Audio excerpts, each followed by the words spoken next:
স্বামীর মাথায় হাত রেখে যদি একটি দোয়া 3 বার পড়তে পারেন, এই আমলটি যদি করতে পারেন, তাহলে স্বামীর উন্নতি হবে এবং রিজিকের কখনো অভাব হবে না ইনশাআল্লাহ তাআলা।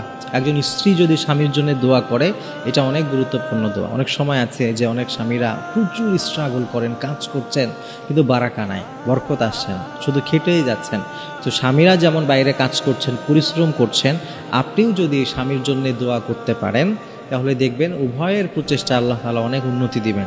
আবু দাউদের বর্ণনায় চমৎকার একটি হাদিসের মধ্যে চমৎকার একটি দোয়া এসেছে, এই দোয়ার আমলটি করবেন।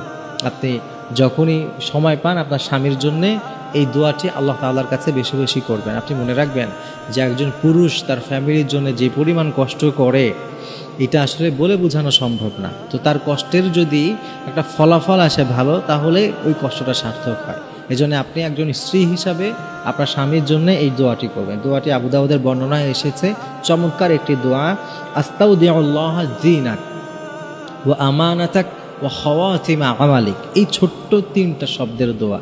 আস্তাউদিউল্লাহ দীনাক, এরপরে ওয়া আমানাতাক ওয়া খাওয়াতিমা আমালিক, এই ছোট্ট চমৎকার দোয়াটি আপনি করবেন। এটার অর্থ হচ্ছে আল্লাহ তাআলার কাছে আপনি আপনার স্বামীর জন্য বলছেন যে হে আল্লাহ, আমার স্বামীর দিন এইটা আপনার কাছে আমানত হিসাবে দিলাম। এবং এরপরে খাওয়াতিমা আমালিক মানে হলো অত্যন্ত চমৎকার বিষয় যে তার আমলের যে শেষ ফলাফল, অর্থাৎ সে যে কাজ করলো, পরিশ্রম করলো, এই পরিশ্রমের শেষ ফলাফলটা আমি আপনার আমানতে রাখলাম, আপনি উত্তম এবং কল্যাণকর ফলাফলটা আপনি দান করেন। অনেক সময় বলে না যে শেষ ভালো যার সব ভালো তার। তো আমি সারাদিন কাজ করে এরপরে আমার ফলাফল যদি না আসে, তাহলে তো আমার কাজের কোনো ফায়দা নাই। এই জন্য রেজাল্টটা ভালো হতে হয়, শেষ ফলাফলটা ভালো হইতে হয়। এই জন্যে আল্লাহর কাছে এটা বলে বেশি দোয়া করা যে তোমার দিন এবং তোমার কাজের যে শেষ ফলাফল, এটা আল্লাহর কাছে অর্পণ করলাম, এটা আল্লাহর কাছেই রাখলাম, এটা এই দায়িত্বটা আমি আল্লাহর কাছেই অর্পণ করে দিলাম। আল্লাহ তাআলা যেটা কল্যাণকর মনে করেন সেটাই যেন করেন। তো এই আমলটা যদি আপনি আপনার স্বামীর জন্য নিয়মিত করতে পারেন, যখন আপনি নামাজ পড়েন, নামাজের পরে যখন দোয়া করেন, তখনও এই দোয়াটি আপনি করবেন। আপনি যখনই আপনার স্বামীর কথা মনে হয় তখন আপনি এই দোয়াটি করবেন।